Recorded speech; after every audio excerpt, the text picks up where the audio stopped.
बेटा 11th class की chemistry हम पढ़ रहे हैं और इस चैप्टर का नाम है some basic concepts of chemistry. तो केमिस्ट्री के 11th 12th की जितनी भी केमिस्ट्री आपको पढ़नी है उनके बहुत सारे जो बेसिक कॉन्सेप्ट्स रहेंगे वो इसी चैप्टर के अंदर आ जाएंगे। पिछली 2-3 वीडियोस के अंदर मैंने आपको बहुत सारे कॉन्सेप्ट्स के बारे में बताया भी है। इस वीडियो के अंदर भी ऐसे ही कुछ कॉन्सेप्ट्स के बारे में हम डिस्कस करने वाले हैं। फॉर एग्जाम्पल इस वीडियो के अंदर डिस्कस करने वाले हैं सबसे पहले एक एटॉमिक थ्योरी जिसके बेस पे एटम एंड मॉलिक्यूल के बारे में फिर स्टडी करना स्टार्ट किया गया। इसके बाद आता है उन एटम और मॉलिक्यूल के बारे में जब स्टडी किया गया तो क्या होता है एटम, क्या होता है मॉलिक्यूल, और एटम और मॉलिक्यूल बारे में कौन कौन से मासेज, जैसे आपने बहुत सारे मासेज पढ़े हुए होंगे, एटॉमिक मास पढ़ा होगा, मॉलिक्यूलर मास पढ़ा होगा। इसके बाद कौन कौन से मास पढ़े थे, formula unit mass, ionic mass, average mass, average atomic mass, ठीक है। इस तरह के बहुत सारे मासेज आपने पढ़े हुए हैं। इसके अलावा ग्राम एटॉमिक मास जो रहता है उसको भी पढ़ेंगे। ये कुछ टर्म्स होती है जो कंपटीशन के अंदर कंफ्यूज करने के लिए यूज की जाती है। ग्राम एटॉमिक मास क्या होता है, ग्राम मॉलिक्यूलर मास क्या होता है, तो वो सारी चीजें रहेंगी हम इस वीडियो के अंदर डिस्कस करने वाले हैं। तो चलिए स्टार्ट करते हैं। सबसे पहले वो थ्योरी जिससे एटम और मॉलिक्यूल के बारे में एक परसेप्शन बना लोगों के दिमाग में कि एटम और मॉलिक्यूल नाम की भी कोई चीज होती है। और ये जो थ्योरी दी थी ये दी थी जॉन डाल्टन ने इन 1808, Dalton's atomic theory. Dalton's atomic theory क्या क्या बताया गया इस थ्योरी के अंदर। हालांकि इस थ्योरी के अंदर तो बहुत सारे इंप्रूवमेंट हो चुके हैं। 1808 की बात है, लगभग 200 साल पहले की बात है ना, ज्यादा ही हो चुके हैं। तो हम बोल रहे हैं कि उस टाइम पे बहुत सारी इंफॉर्मेशन तो अवेलेबल नहीं थी, लेकिन बहुत सारी ऐसी चीजें बताई इसने जो स्टडी की हमें एक डायरेक्शन प्रोवाइड करके गई। तो सबसे पहली चीज जो बताई डाल्टन साहब ने वो ये बताई कि अगर आप किसी भी मैटर को तोड़ना स्टार्ट करते हो, अगर आप किसी भी मैटर को तोड़ना स्टार्ट करते हो तो उसके छोटे छोटे पीसीज होते चले जाते हैं। उन छोटे छोटे पीसीज को भी फर्दर तोड़ते जाते हो, उन पीसीज को भी आगे तोड़ते जाते हैं। तो एक स्टेज हमें ऐसी मिलती है जहां से जो पीस मिलेंगे उनको तोड़ना बहुत मुश्किल हो जाएगा। इसका मतलब क्या हुआ कि जो पार्टिकल्स होते हैं, जो छोटे छोटे पार्टिकल्स मिल रहे हैं, ये एक स्टेज पे जाके आपको इस तरह के मिलेंगे कि उनको तोड़ा नहीं जा सकता, इनडिविजिबल हो जाएंगे। तो पहला पॉइंट यही बताया डाल्टन ने कि भाई जो हर एक मटेरियल होता है वो किससे मिलके बना होता है, वो छोटे छोटे पार्टिकल से मिलके बना होता है, छोटे छोटे इनडिविजिबल पार्टिकल से मिलके बना होता है। और इन इनडिविजिबल पार्टिकल्स को ही क्या बोला जाता है, एटम बोला जाता है। तो यहां पर एटम की डेफिनेशन बताई गई। एटम की डेफिनेशन क्या बताई, इसको बोला गया कि स्मॉलेस्ट पार्टिकल था ये और इनडिविजिबल पार्टिकल था। क्लियर है ये चीज, सबसे छोटा और सबसे इस तरह का पार्टिकल जिसको फर्दर नहीं तोड़ा जा सकता, इस तरह के पार्टिकल को बोला जाता है एटम। फिर बताया गया कि एटम जो रहते हैं वो जो रहते हैं भाई एक एलिमेंट के एटम, फॉर एग्जांपल हाइड्रोजन के एलिमेंट, हाइड्रोजन एलिमेंट आप लेके चल रहे हो, उसके जितने भी एटम रहेंगे यूनिवर्स के अंदर सभी एक जैसे रहेंगे, सबकी सारी प्रॉपर्टी सेम रहेगी। क्या बताया इसने कि atoms of the same element have all similar properties, all identical properties. Identical का मतलब क्या होगा, सेम प्रॉपर्टीज रहेंगी। तो इसका मतलब ये हुआ, यहां पे मैं लिख सकता हूं सेम एलिमेंट। अगर आप सेम एलिमेंट लेके चल रहे हैं तो उसके जो एटम्स रहेंगे, एटम्स उसके कैसे रहेंगे, आइडेंटिकल रहेंगे। कैसे एटम्स रहेंगे उसके, आइडेंटिकल एटम्स रहेंगे, ठीक है। तीसरी चीज यहीं से बताई कि अगर अलग अलग एलिमेंट के आप एटम्स लेके चल रहे हैं तो उनके पार्टिकल्स कैसे रहेंगे, डिफरेंट रहेंगे, उनकी सारी ही प्रॉपर्टीज डिफरेंट रहेगी।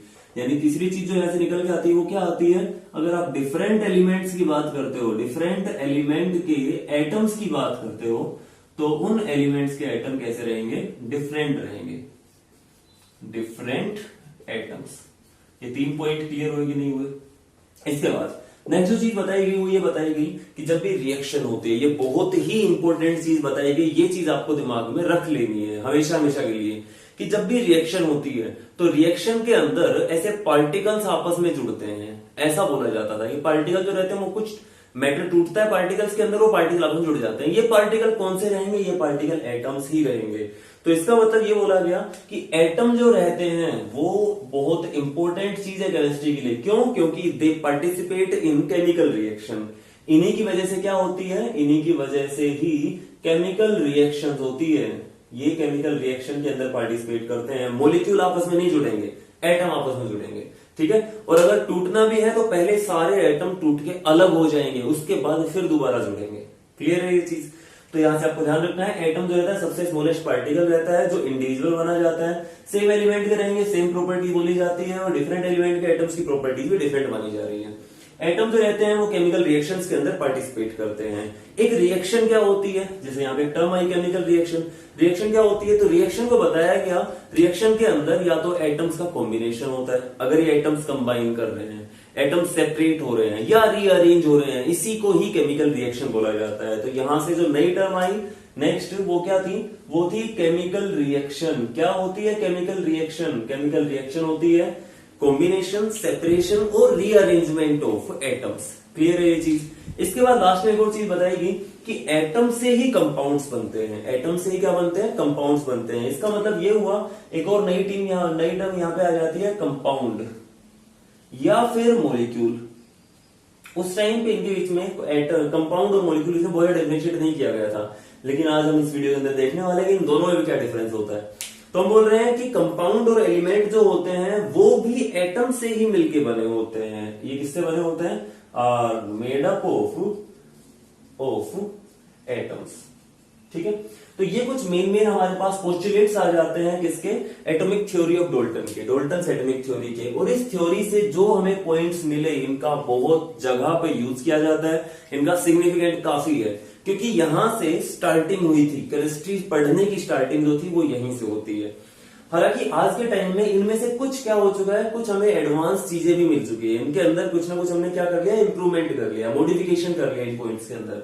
जैसे बोला जाता है एटम जो होता है स्मॉलेस्ट इंडिविजुअल पार्टिकल होता है, लेकिन एटम को भी तोड़ा जा सकता है। आपने 9th क्लास से पढ़ा होगा, एटम के अंदर प्रोटॉन, इलेक्ट्रॉन, न्यूट्रॉन होते हैं कि नहीं होते हैं? हम इससे फर्दर भी तोड़ चुके हैं।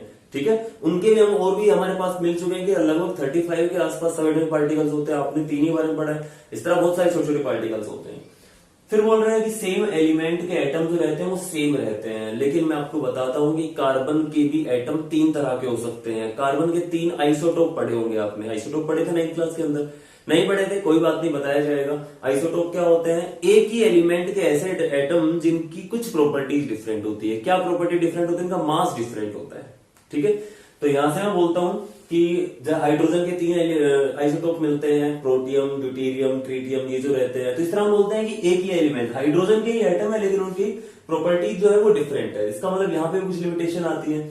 डिफरेंट एलिमेंट के जो एटम्स रहते हैं वो पूरी तरह डिफरेंट रहते हैं, लेकिन कुछ एटम्स आपको ऐसे मिलते हैं जिनकी कुछ प्रॉपर्टी सिमिलर भी मिलती है। तो यहां से हम क्या बोलते हैं, यहाँ पर भी कुछ ना कुछ लिमिटेशंस आती है। हालांकि ये जो चीज थी, ये दोनों जो चीजें थी, ये बिल्कुल ठीक थी कि केमिकल रिएक्शन जब भी होगी तो वहां पर एटम्स का या तो कॉम्बिनेशन हो रहा है, या उनका रीअरेंजमेंट हो रहा है, या फिर वो सेपरेट हो रहे हैं। क्लियर है? लास्ट में हमारे पास मैं बोल रहा हूँ कंपाउंड और मॉलिक्यूल, इनके इसमें क्या डिफरेंस रहेगा इसी वीडियो के अंदर हम इसको कवर कर लेंगे। तो फटाफट इन पॉइंट्स को आपको नोट कर लेना है। ठीक है, हम आगे बढ़ रहे हैं। ओके, देखो जिस टाइम पे डाल्टन ने एटॉमिक थ्योरी दी थी, उसी टाइम पे एटम को भी डिफाइन करने की कोशिश की गई। किस तरह से डिफाइन किया गया? बोला गया कि भाई सब्सटेंस जो रहता है वो 2 तरह का होता है, एक तो होता है एलिमेंट, एक होता है कंपाउंड। एलिमेंट जो रहता है वो क्या होता है? एलिमेंट के अंदर एक ही तरह के एटम्स होते हैं, सारे सारे एटम एक तरह के होते हैं। कंपाउंड के अंदर क्या होते हैं? एक से ज्यादा तरह के एटम्स आपस में जुड़े होते हैं। इस तरह डेफिनेशन दी गई थी। तो यहां से जो डेफिनेशन दी गई एटम और मॉलिक्यूल की, वो क्या बोली गई कि अगर एक एलिमेंट को तोड़ते हम चले जाएं तो अल्टीमेटली जो हमें पार्टिकल मिलेगा, जो सबसे छोटा पार्टिकल मिलेगा, वो हमें एटम मिलेगा। और कंपाउंड को अगर तोड़ते चले जाए जो अल्टीमेटली पार्टिकल मिलेगा, उसको क्या बोला जाएगा? एक मॉलिक्यूल बोला जाएगा। लेकिन इस डेफिनेशन के अंदर कुछ लिमिटेशंस हैं, हर जगह पे ये डेफिनेशन काम नहीं करती है। तो हम क्या डेफिनेशन पढ़ने वाले, वो डेफिनेशन बहुत ध्यान से सुनना। एटम जो रहता है वो कैसे मिलता है? फॉर एग्जाम्पल अगर मैं बात करता हूं कि हमारे पास कुछ सब्सटेंस है, हमारे पास सब्सटेंस है, मान लिया सबसे पहले मैंने ले लिया आयरन एटम, आयरन जो एलिमेंट था वो ले लिया, प्योर आयरन लिया हुआ है। इसके बाद हाइड्रोजन गैस ली हुई है। तीसरा कार्बन जो हमारा डायमंड जो होता है, प्योर डायमंड, वो हमने लिया हुआ है। और इसके बाद ले लिया हमने H2O। ठीक है, अगर मैं पूछता हूँ इसके अंदर एलिमेंट कौन सा है, कंपाउंड कौन सा है, क्या आप बता सकते हो कौन सा एलिमेंट होगा, कौन सा कंपाउंड होगा? देखो Fe लिखा हुआ है तो मतलब सारे एटम किसके हैं? Fe के हैं। यहाँ पे H2 लिखा हुआ है, सारे एटम किसके? हाइड्रोजन के हैं। यहाँ पे कार्बन लिखा हुआ है, सारे ही एटम कार्बन के हैं। H2O लिखा हुआ है, मतलब कुछ एटम हाइड्रोजन के हैं, कुछ एटम किसके हैं? ऑक्सीजन के हैं। तो ये तो हो गया कंपाउंड, ये हो गया एलिमेंट। अब हम बात करते हैं कि अगर आपको आयरन का एक पीस दिया हुआ है, या डायमंड दिया हुआ है, या हाइड्रोजन गैस दी हुई है, और आपके इनको क्या करना है कि पार्टिकल्स को अलग अलग करते जाना है, छोटे छोटे पार्टिकल्स को अलग अलग करते जाना है, तो क्या मिलेगा अल्टीमेटली आपको? मैं बोलता हूं कि अगर आप आयरन के इसके पार्टिकल्स को आप अलग अलग करना स्टार्ट करते हो तो अल्टीमेटली आपको मिल जाएंगे आयरन के एटम्स। आयरन के क्या मिल जाएंगे? एटम्स मिल जाएंगे।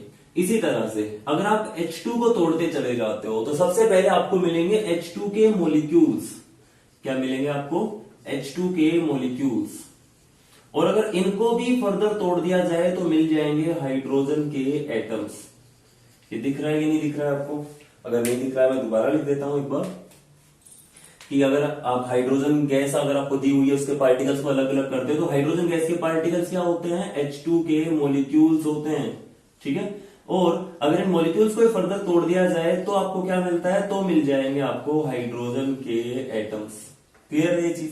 तीसरा, कार्बन था डायमंड, उसको अगर तोड़ते चले जा रहे हैं तो इसके अंदर हमें क्या मिलेगा? इसके अंदर हमें फाइनली मिलने वाले हैं कार्बन के एटम्स। इसमें क्या मिलेंगे भाई? इसमें मिलेंगे कार्बन के एटम्स। ठीक है, मॉलिक्यूल्स होते ही नहीं इसके अंदर, क्या कर सकते हैं? इसमें हमें मिलेंगे क्या? वाटर की अगर बात करता हूं तो वाटर के जो छोटे छोटे पार्टिकल्स रहते हैं वो होते हैं H2O के मोलिक्यूल्स। H2O के मोलिक्यूल्स। ठीक है, तो सबसे पहले तो यही लिखते चलना है कि भाई सबसे छोटा पार्टिकल तो इसके जैसा ही लगेगा। अगर आपने लिखा हुआ है Fe तो उसका सबसे छोटा पार्टिकल Fe का ही रहेगा। और Fe एक एटम है, उसके अंदर 2 एटम कम से कम होंगे तब जाके मॉलिक्यूल बनता है वो। तो ये एटम हो गया। H2 के अंदर पार्टिकल H2 के मॉलिक्यूल्स होते हैं, उनको भी फर्दर तोड़ दिया जाए तो हाइड्रोजन एटम मिल जाते हैं। डायमंड के अंदर या ग्रेफाइट की अगर आप बात करते हैं तो वहां पर भी कार्बन के एटम्स एक दूसरे के साथ क्या रहते हैं? जुड़े रहते हैं। कोई फिक्स नंबर नहीं होता कि C60 होता है, C50 होता है, C8 होता है, C2 होता है, ऐसा कुछ नहीं होता है। डायमंड के अंदर क्या रहेगा? कार्बन के एटम्स रहेंगे। H2 की अगर मैं बात करता हूं वहां पे पार्टिकल्स का फॉर्मूला क्या रहेगा? H2O ही रहता है। और हर एक पार्टिकल को मैं क्या बोलता हूं? एक मॉलिक्यूल बोलता हूं, क्योंकि उसके अंदर 3 एटम जुड़े हुए हैं। ठीक है, और अगर इनको भी फर्दर तोड़ दिया जाए तो आपको हाइड्रोजन के और ऑक्सीजन के एटम्स मिल जाएंगे।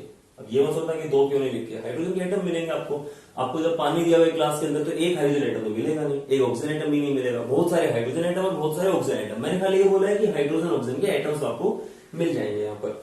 तो यहां से ना डेफिनेशन थोड़ी थोड़ी क्लियर हो गई है। सबसे पहली चीज तो ये कि आप किसी भी सब्सटेंस को तोड़ते चले जाओगे तो लास्ट में आपको एक पार्टिकल मिलेगा जिसको फर्दर डिवाइड नहीं कर रहे हम। एक स्टेज पे जाके हम डिवाइड कर ही नहीं रहे। कौन सी स्टेज है वो है एटम्स की। सबसे लास्ट में क्या मिल रहा है आपको? एटम्स मिल रहे हैं। एटम्स को अगर तोड़ दिया जाए, एटम्स को अगर फर्दर अगर तोड़ दिया जाए तो आपको कुछ ऐसे पार्टिकल मिलेंगे जिनको सब एटॉमिक पार्टिकल्स बोला जाता है। और सब एटॉमिक पार्टिकल्स कभी भी अकेले नहीं रह सकते। एक इलेक्ट्रॉन ऐसे अकेला घूमता नहीं मिलेगा, एक प्रोटॉन अकेला घूमता नहीं मिलेगा, इसी तरह से एक न्यूट्रॉन अकेला कभी नहीं रह सकता। क्लियर है ये चीज? तो यहां से बोलता हूं कि एटम्स जो रहते हैं वो सबसे छोटी यूनिट होती है। ठीक है, किस तरह की? जिसका इंडिपेंडेंट एग्जिस्टेंस हो सकता है। लेकिन क्या सभी एटम्स का इंडिपेंडेंट अकेले रह सकते हैं एटम्स सारे? अगर मैं बात करता हूं हाइड्रोजन एटम, क्या हाइड्रोजन एटम अकेला रह सकता है? कभी नहीं रह सकता। इसको एक और हाइड्रोजन एटम चाहिए या कोई और एटम चाहिए, उसके साथ ही मिलकर रहेगा। इसी तरह का हाल है ऑक्सीजन का। ऑक्सीजन भी अकेला नहीं रह सकता, इसको भी या तो ऑक्सीजन का दूसरा एटम चाहिए या तीसरा एटम भी चाहिए या फिर कोई और एटम चाहिए जिस साथ मिलकर ये रह सके। क्लियर होगी नहीं कुछ चीज? तो यहां से आपको पता चलता है कि एटम जो रहता है वो स्मॉलेस्ट पार्टिकल तो रहता है मैटर का, लेकिन यहां पर हमने कुछ कंडीशन लगा दी। क्या कंडीशन लगाई? एटम वो स्मॉलेस्ट पार्टिकल रहता है जिसका इंडिपेंडेंट एग्जिस्टेंस हो भी सकता है और नहीं भी हो सकता। मे और may not have independent existence. ये चीज क्लियर हुई कि नहीं हुई? सबसे छोटा वो पार्टिकल जो इंडिपेंडेंट एग्जिस्टेंस इसका हो भी सकता है, नहीं भी हो सकता। लेकिन एक कंडीशन और भी यहाँ पे, अब सर ये तो कोई प्रॉपर कंडीशन नहीं हुई जिससे हम डिफाइन करें, तो एक कंडीशन और भी है जो इस एटम को डिफाइन करती है कि एटम जो रहता है सब छोटा ऐसा पार्टिकल रहता है विच मे और may not have independent existence but it takes part in a chemical reaction. Chemical reaction में ये ही सबसे छोटा पार्टिकल है जो पार्टिसिपेट करता है। ना तो इसको फर्दर तोड़ेंगे वो पार्टिकल्स क्या करते हैं? पार्टिसिपेट करते हैं, ना इससे बड़े वाले पार्टिकल पार्टिसिपेट करेंगे। क्या पार्टिसिपेट करते हैं? एटम्स। तो डेफिनेशन क्लियर हो जाएगी। डेफिनेशन क्या लिखोगे? An atom is defined as the smallest particle of a matter of a substance which may और may not have an independent existence but always takes place in a chemical reaction. लेकिन chemical reaction के अंदर उस element के उस substance का atom ही participate करेगा। डेफिनेशन क्लियर होगी। चलो अब आगे बढ़ते हैं मॉलिक्यूल की तरफ। मॉलिक्यूल का हमें पता है कि देखो Fe का एटम था हमारे पास, Fe का मॉलिक्यूल नहीं था। ठीक है, अगर Fe के एटम जुड़ते चले जाएंगे और एक प्रॉपर रेशियो के अंदर जुड़ते चले जाएंगे तभी उसको एक मॉलिक्यूल बोला जाएगा। जैसे आपने हाइड्रोजन का मॉलिक्यूल लिखा है H2 मॉलिक्यूल, क्या कभी सुना है H3 मॉलिक्यूल? नहीं होता है। तो एक डेफिनेट रेशियो के अंदर जुड़ते हैं तब जाके उससे क्या बनते हैं, मॉलिक्यूल बनते हैं। और H2 मॉलिक्यूल अकेला रह सकता है, अगर आप हाइड्रोजन एटम को अकेला छोड़ दो ये नहीं रहेगा अकेला, ये किसी ना किसी के साथ रिएक्ट करना चाहेगा। लेकिन H2 मॉलिक्यूल नेचर के अंदर, पूरे यूनिवर्स के अंदर अगर अकेला हाइड्रोजन मॉलिक्यूल भी अगर आप छोड़ देते हो वो रह लेगा, उसको कोई फर्क नहीं पड़ता है, उसको किसी की जरूरत नहीं है। तो इसका मतलब ये हुआ कि मॉलिक्यूल जो रहते हैं, जो मॉलिक्यूल रहेंगे उनके पास क्या रहेगा, उनके पास always have an independent existence. उनके पास क्या रहता है, इंडिपेंडेंट एग्जिस्टेंस रहता है उनके पास, ये प्रॉपर्टी उनकी रहती है।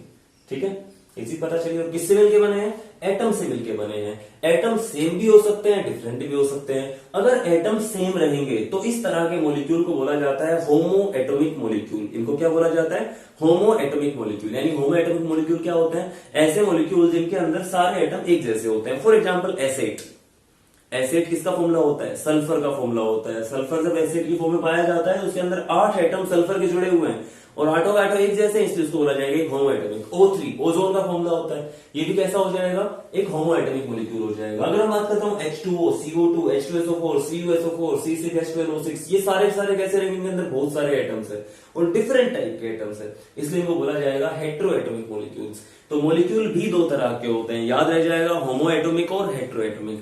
एक छोटी सी बात और याद रख लेनी है यहाँ पर, मॉलिक्यूल की डेफिनेशन पता चल गई ना, तो मॉलिक्यूल डेफिनेशन क्या लिखोगे, molecule is defined as the smallest unit of any substance which is made up of 2 or more atoms and always have an independent existence, और उसका independent existence रहता है हमेशा। ठीक है, एक और जो चीज आपको याद रखनी है वो है एटोमिसिटी।